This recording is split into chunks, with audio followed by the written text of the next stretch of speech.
爱你中国，亲爱的母亲，我为你流泪，也为你自豪。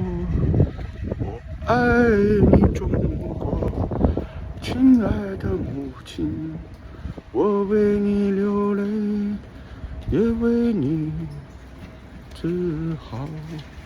此生不悔入华夏，来生还做中国人。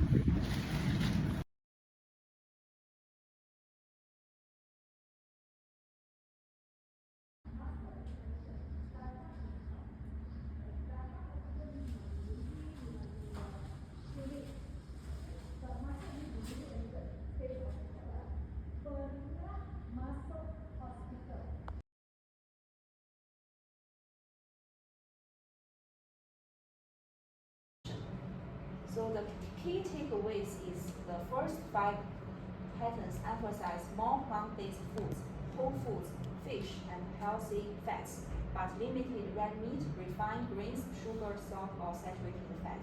And pattern 6 identifies participants with generally low intake but without malnutrition. Besides 6 established dietary patterns, I will use 5 data-driven models, 2 supervised models, and the study design is observational longitudinal cohort study with both cross-sectional analysis and longitudinal analysis. Not everyone has available blood sample, so after collecting all the available blood sample, we have 677 individual observations at both baseline or follow-up. And after data cleaning, we have 631 observations in cross-sectional analysis and 140 in longitudinal analysis. And this is a characteristic of our participants at cross-sectional.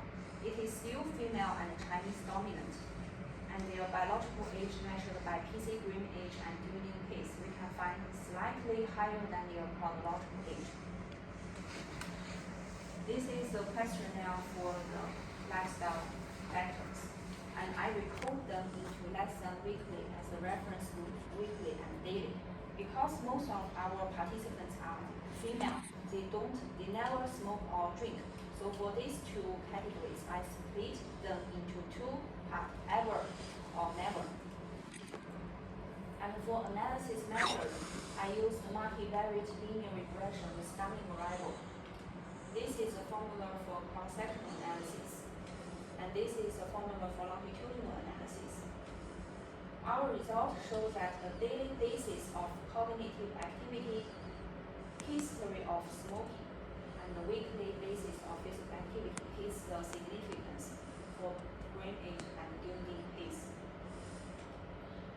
Because we use a dummy variable method, the data shows the difference between a comparison group to reference group. If data is above 0, it means it accelerates aging, otherwise it decelerates aging. And we see that only smoking has the false discovery rate adjustment, and the other 2 factors doesn't. The longitudinal analysis shows the stop eating before feeling full on a daily basis accelerates during age deviation. There is a difference between stop eating before we feel full and stop eating when we feel full. The latter one may suggest that we already taken much more food than we need. So it is counterintuitive because this is a healthy lifestyle, but it accelerates Grimm age in our study. And I also sum up all the lifestyle to get a composite lifestyle index, but we didn't find any significance. So the main result from this study is that we show history of smoking is harmful. Weekly basis of physical activity is beneficial, and a daily basis of cognitive activity is beneficial. And compared to Dunning case, Grimm age is more sensitive, but stop eating before full may be harmful.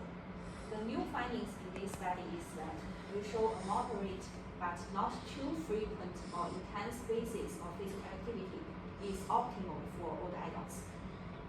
And cognitive activity including doing puzzles, Chinese calligraphy, reading, playing chess on a frequent basis at least daily Singaporean community, these old adults. Maybe they can relieve their loneliness and social isolation feelings. And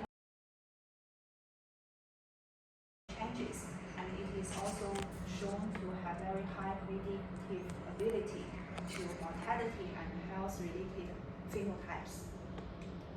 So what is epigenetic alteration? Generally, a methyl group is added to the